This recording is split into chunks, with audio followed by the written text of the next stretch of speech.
The undisputed king of the Sachsenring, Marc Marquez, can't defend his crown. So who will be our first new winner at Germany's Sachsenring in nearly a decade? As Quartararo and co eye the throne. It's time to race in MotoGP.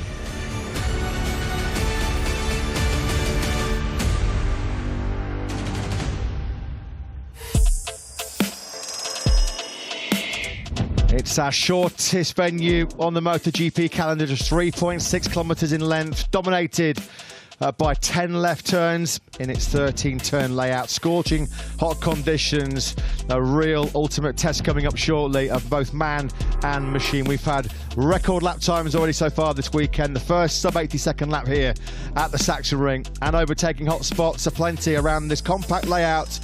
This was Marc Marquez early on at the final corner on Aleix Espargaro as he took an 11th consecutive win here in Germany last year.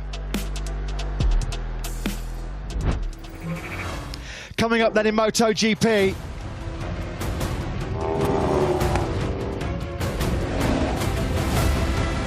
it's pole for Pecco in Germany as Bagnaia seeks a third win in 2022.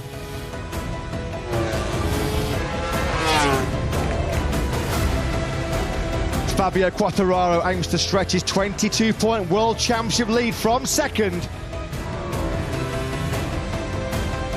It's a front row start for France's Johan Zarco, pursuing an elusive first MotoGP win. And fourth on the grid, can Aleix Espargaro bounce back from his Barcelona blunder and return to the top three?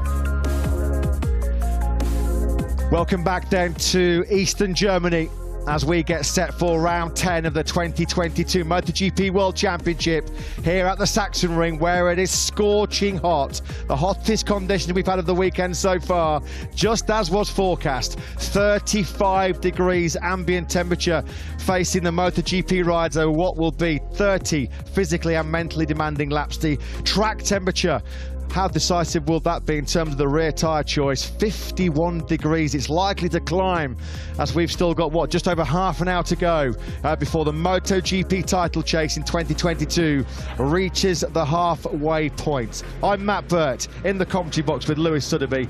Down in pit lane is Simon Crafar as this man, probably as Aleix Espargaro, tries to claw back some of the 22-point deficit he has on series leader Fabio Quartararo. Of course, the big mistake 2 weeks ago in front of his home crowd. Heartache for Aleix Espargaro. Yes, that's a sign. It is very hot and humid here. It's more Sepang than the Sachsenring, but this man, of course, looking to bury the demons of Catalonia 2 weeks ago when he started from pole position in his home Grand Prix, celebrated one lap too early and gave away a gift, 9 World Championship points to this man Fabio Quartararo, who starts from second in a packed Ducati grid, certainly in the first 3 rows. Quartararo, the world champion and our world championship leader, after his second win of the season in dominant fashion and last time out in Catalonia.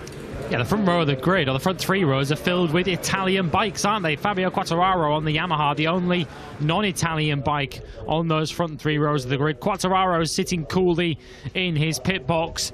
He's certainly got a real chance of victory here today. The start of this Grand Prix, as it so often is in MotoGP, is going to be all important, although of course we hope it's not quite as dramatic as the opening lap was in Barcelona 2 weeks ago. Quartararo's late braking manoeuvre on Aleix Espargaro, and this man Pecco Bagnaia really was the key to his victory. He was so aggressive and put so much work into his tyres in the early stages of the Grand Prix that Aleix Espargaro and co were unable to close him down as the race went on. Pecco Bagnaia, though, with his record pace on Saturday, set an new all-time lap record in free practice 3. Wasn't quite able to match it in qualifying, but was still the only rider on Saturday afternoon in the 119s. He starts from pole position as he looks to close back in on World Championship leader Fabio Quartararo. Bagnaia leads an armada of Ducatis in that top 8 on the grid. 6 Ducatis, including one of them in the possession of this young man, Fabio Di Gianantonio, who's got an excellent recent qualifying record for the Gresini Ducati team, hasn't he?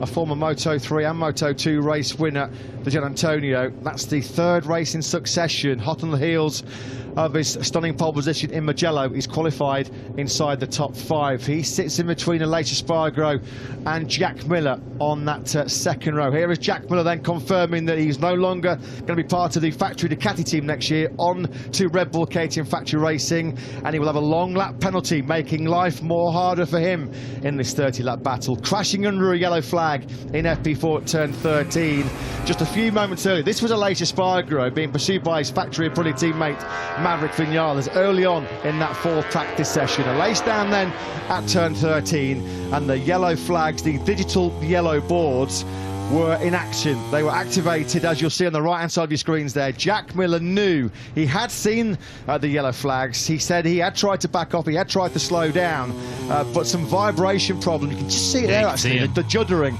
on the front end. Vibration on the hard front tyre meant Miller quickly followed Aleix Espargaro into the gravel, and with the yellow flags still active and still being waved, that will cost Jack Miller, who starts the German Grand Prix, the race where he made his Grand Prix debut here back in 2011, a long lap penalty.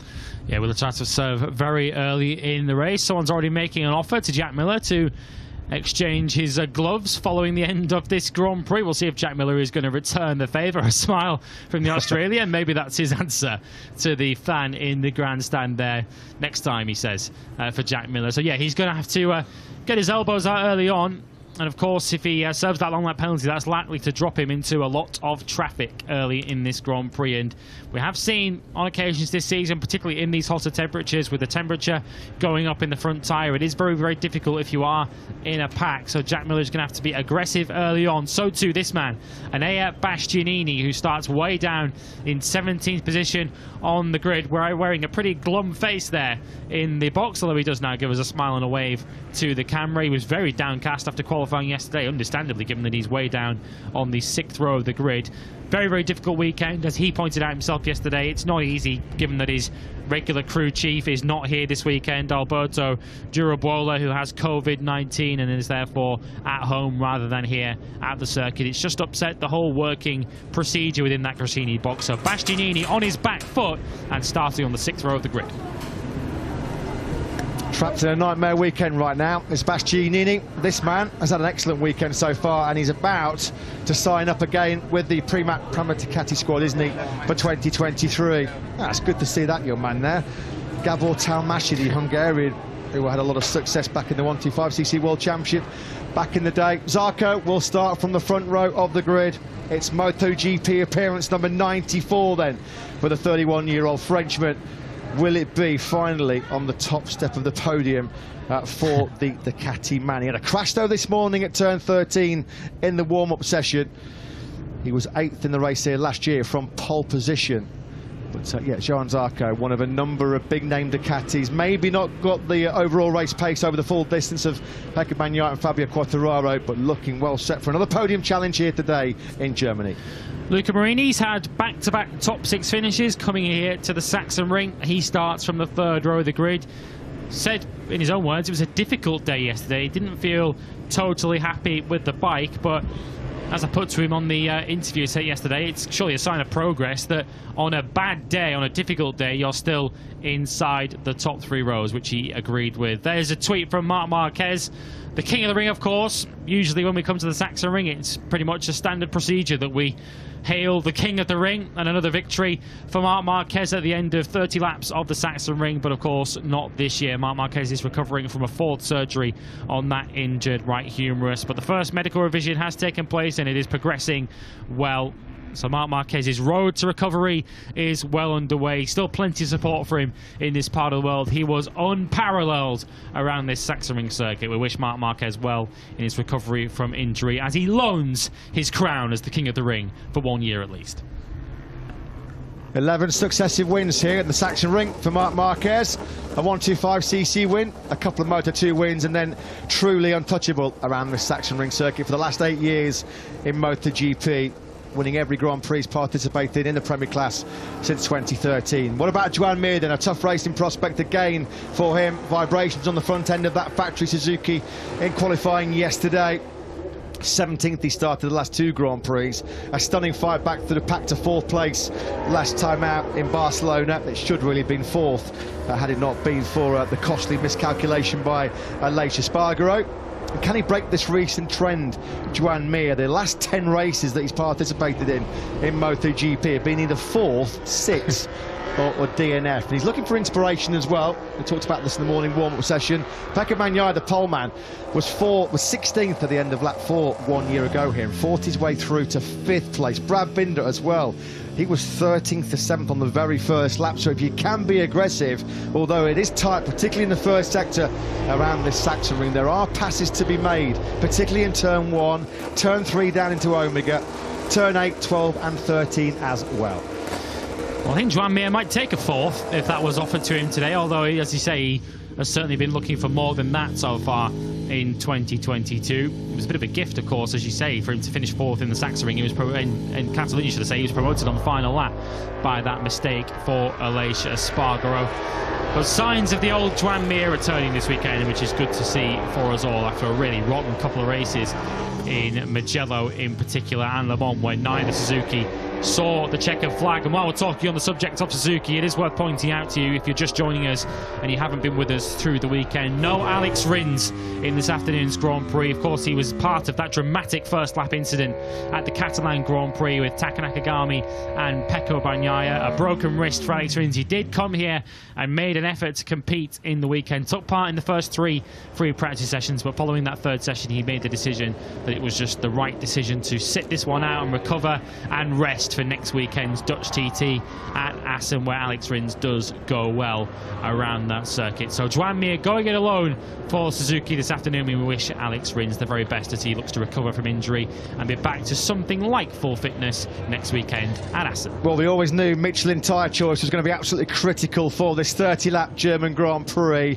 Was it going to be a choice between the medium and the hard rear tyre? The medium will give you the better performance, but the bigger drop-off in the early part of the Grand Prix. Well, we've just had a provisional tyre sheet released here by Michelin, and there are not too many anomalies on the grid. At the moment, everybody's gone for the hard rear tyre, apart from Repsol Honda's Pol Espargaro, Suzuki's Joan Mir, and Fabio Quartararo. Then he's come to the grid with the medium rear tyre, Quartararo.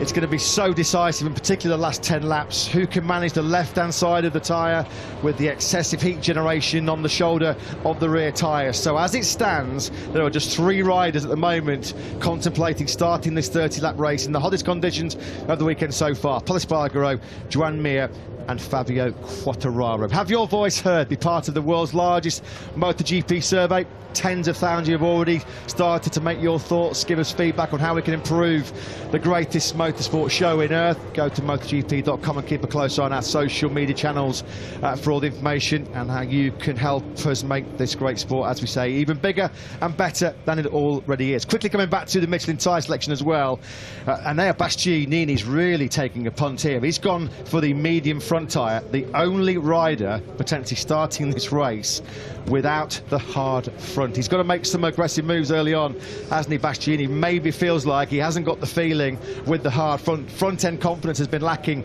for the Italian, maybe lacking stability through those high-speed corners here in the Sachsenring. So he has gone, as we stand at the moment, for the medium front tyre. Everybody else on the hard front, and just 3 riders in this 23 pack who will not, we think, start with the hard rear. Well, the headline, as you say, from that tyre information that we've got so far from Michelin, of course, there is still time for that to change before the Grand Prix gets underway, is Fabio Quartararo on the medium rear. He was on the fence after qualifying yesterday in free practice 4 as to which rear tyre he was going to run. It was 50-50, he said, between the medium and the hard. He wasn't happy at all with the harder tyre on Friday. He said it didn't feel like a new tyre when he put it on.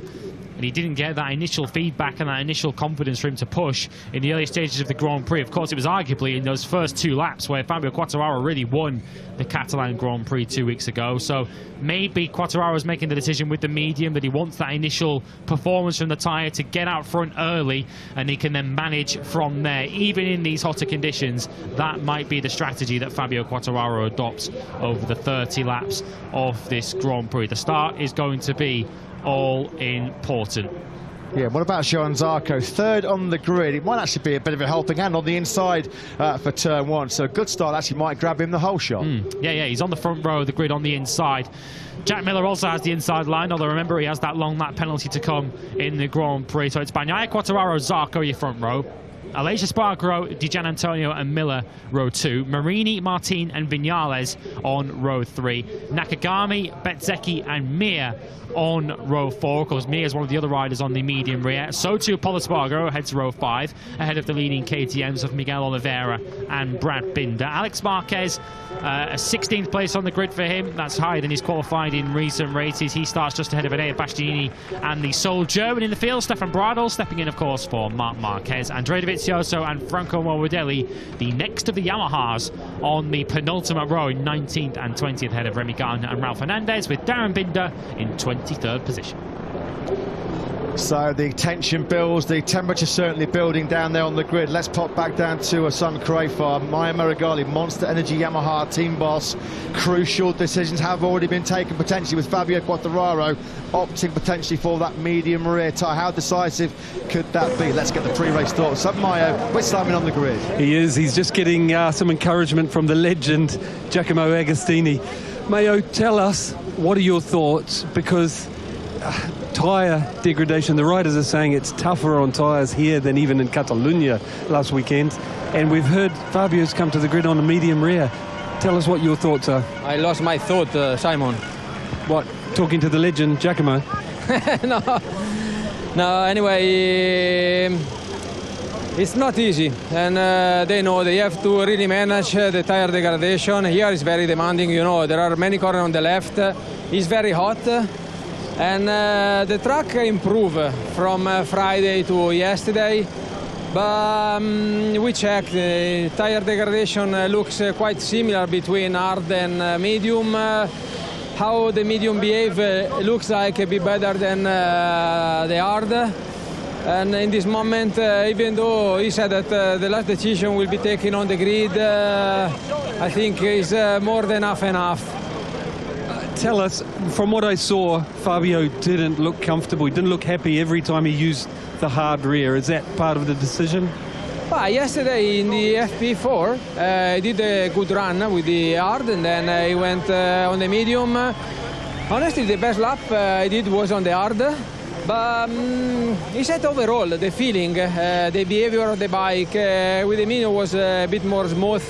And he didn't feel any drop, even though we didn't do all the race distance. This morning we finished, and yeah, it's still the decision more on the medium side. I think in a couple of minutes we will know.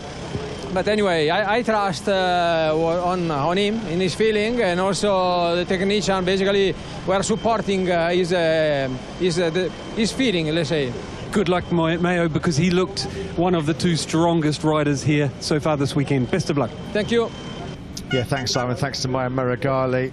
Well, they just about seem convinced with that medium rear tyre. Maybe even a last-minute decision for Fabio Quartararo, but he has looked more comfortable and confident on that rear tyre. Will he maybe even try and do what he did last time out in Barcelona, get the whole shot and then be really aggressive? He was almost 3 seconds clear by the end of lap 3, wasn't he? And then just manage the grip towards the end of the race. With that medium, he should come to him quicker than the guys around him on the hard. So if Quartararo can bolt, and with clear track ahead of him, we know how dangerous he can be, you just wonder whether that might have influenced his decision as well. Yeah, the medium tyre has that better initial performance, but it does drop earlier in the Grand Prix, so there might be more management of it required towards the end of the Grand Prix. That harder tyre doesn't have as good initial performance, but it doesn't have the same drop towards the end of the Grand Prix. So A number of riders playing the long game and going for that harder rear tyre, but Quartararo, as mentioned, perhaps realising how important the early laps are to try and get ahead of Bagnaia early and not have to sit in the slipstream of that Ducati and really go for that medium time and go for that initial performance. Was that a late change potentially coming from one of the Gresini Ducati rides? One of their mechanics was hurtling towards the grid with a tyre and a tyre warmer. Well, it's been a great weekend so far for the factory Ducati team. Pecco Bagnaia has been superb right from the first lap of FP1. Can he get the job done though in this 30-lap German Grand Prix coming up very, very shortly? He starts from pole position as the big pre-race favourite. Let's hear the thoughts of the Ducati Lenovo team boss Davide Tardozzi with Simon. Davide, this is crazy hot down here. Both of your riders, both Jack and Pecco, have looked great all weekend. What are your concerns today? Yeah, just that they have a good start and that there are no problems on the first 2 laps. But anyway, Jack has to make the long lap, and this will let him miss some positions. But I think he can have the race pace, the speed to be on the podium. I think that the main competitor will be obviously Aleix and Fabio, but I guess that 3 Ducatis are there fighting on the podium. Thank you and good luck. Thank you. Yeah, thanks Simon, thanks to Davide Tardozzi. There is Jack Mir. Then we remind you, has to have a long lap penalty. Needs a big race here today, doesn't he? The 27-year-old Aussie, just 3 points in the last 2 Grand Prix after his Le Mans podium. What a great sight that is then. Packed grandstands. That's the sight that we love to see here at the Sachsenring. That's down through turn 7, a great vantage point, and great to see one of the most famous and iconic names in MotoGP history, the 15 times world champion, Italy's iconic Giacomo Agostini, celebrated very recently his 80th birthday, 80 years of age. Giacomo Agostini, I tell you what, if I could look like that when I was 80, I'd sign up right now. Still looking fit as a fiddle, and great to see him here, still very much part of the MotoGP World Championship family. Now then, how many times have we talked since FP1 here on Friday about the importance, the significant part that Michelin's tyres will play in this Grand Prix? Fabio Quartararo, we know, or we think he's going for that medium rear tyre. Let's hear the pre-race impressions of Michelin Motorsport manager Piero Taramasso with Simon. Piero, we saw Fabio's looking at least at the medium, considering it's really hot. I'd love to know exactly what sort of track temperature, and what are your concerns about the race? Yes, it's really hot. It's 51 degrees now on the grid, but no, the medium rear, this is the choice for Fabio, for Maverick, for John Mir, also Paul. They choose to go with the medium. It's a raceable solution. On the first lap you can get more grip for sure, and then you have to manage it through the end. But it's doable, it's not a risky choice. And then for the front, everybody's with the front hard, and Bastianini, he chooses the front medium just because more feedback. So we will see at the end of the race, but yeah, it will be a good race. Just curious what you think will be the point where the tyres will struggle, like, well, for example, the medium compared to the hard. Yeah, it's very difficult to say, because, you know, the race is 30 laps. We never did 30 laps in a row, even we did 11, 12 maximum.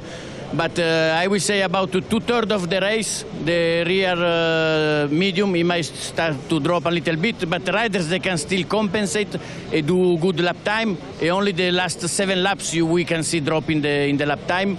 For the rear will be rear hard will be a little bit later, so I will say the last 5 laps. Thank you. Okay, you're welcome.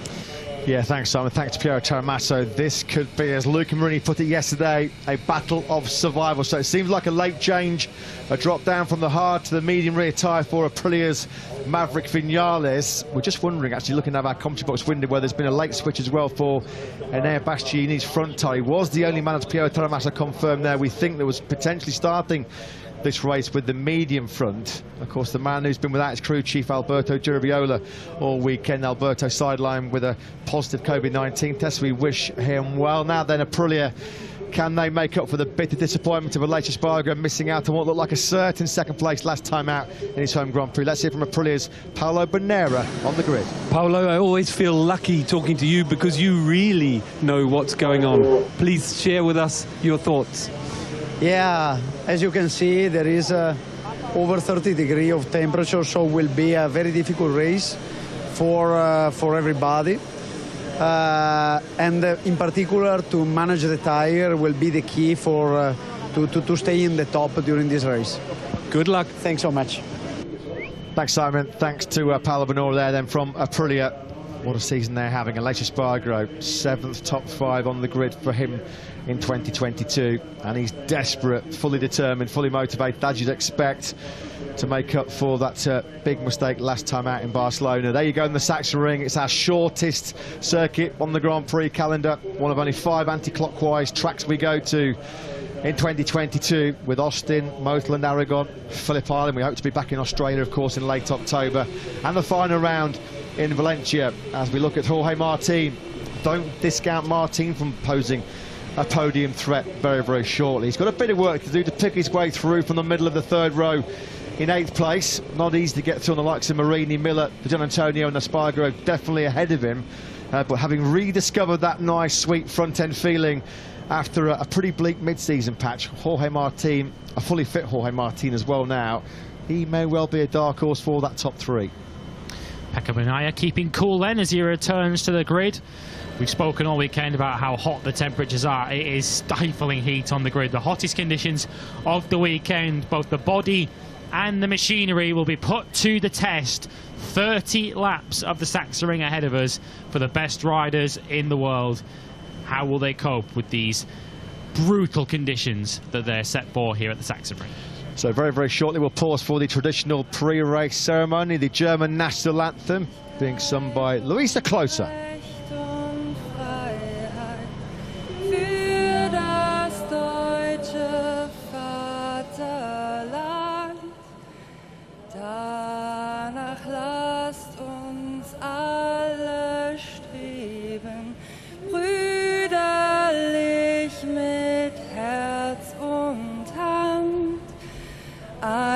Einigkeit und Recht und Freiheit sind des Glückes Unterpfand. Blüh im Glanze dieses Glückes, blühe deutsches Vaterland. Blüh im Glanze dieses Glückes, blühe deutsches Vaterland.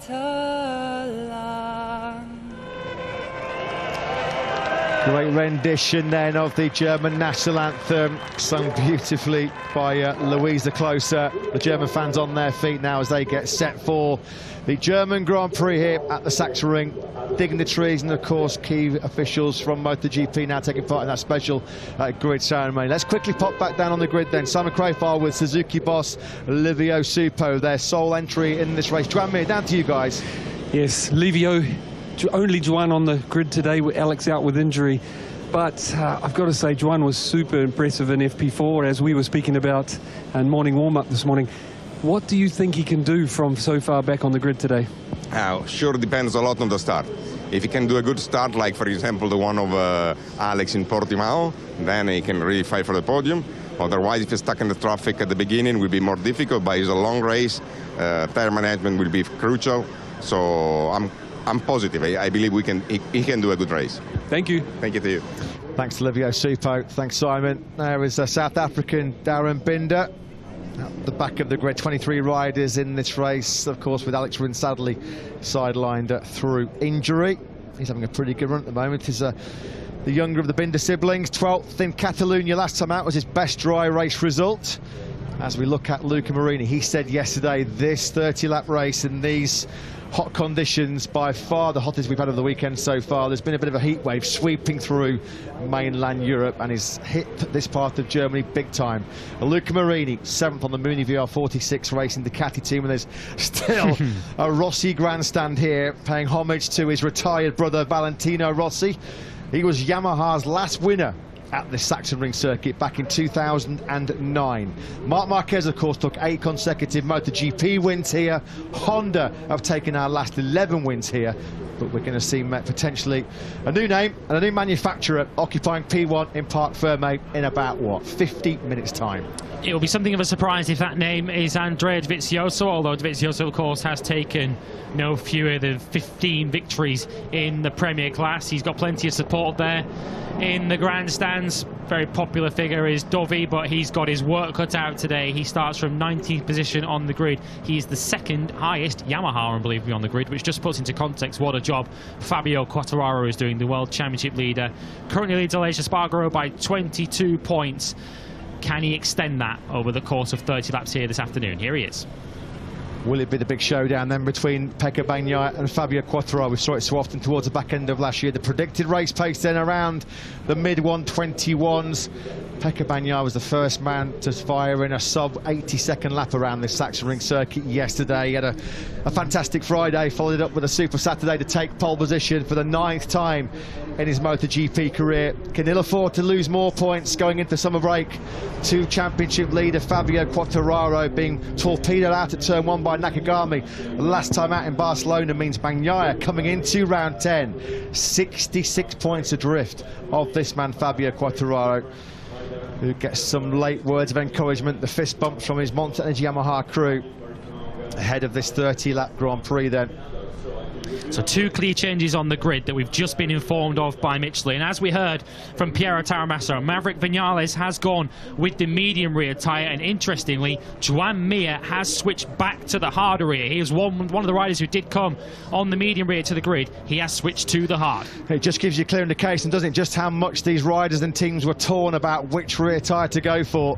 Last year, in cooler conditions, much cooler conditions, the track temperature last year was 39 degrees, about 12 degrees cooler than what we've got this afternoon. Pecco Bagnaia was the only man who finished inside the top 11 that went for the medium-medium combination. Nobody taking that kind of a risk or gamble in these hot conditions here, as Fabio Quartararo and Fabio the Gianantonio, Fabio from Fabio, 2nd and 5th on the grid. They try and keep themselves as cool as possible before the get-go here in Sachsenring. Johann Zarco then, the 31-year-old Frenchman, starts in the front row of a MotoGP race for the 25th time in his Premier Class career. It's finally today the day where he breaks his victory duck in MotoGP. 22 points clear of Aleix Espargaro in the World Championship coming into this round 10. It's Fabio Quartararo on the Monster Energy Yamaha machine, the only man on the front row who's gone for the medium rear tyre. Is there going to be more brilliance though from Bagnaia? A record-breaking day for him yesterday. He's on pole position on the Ducati here in Germany.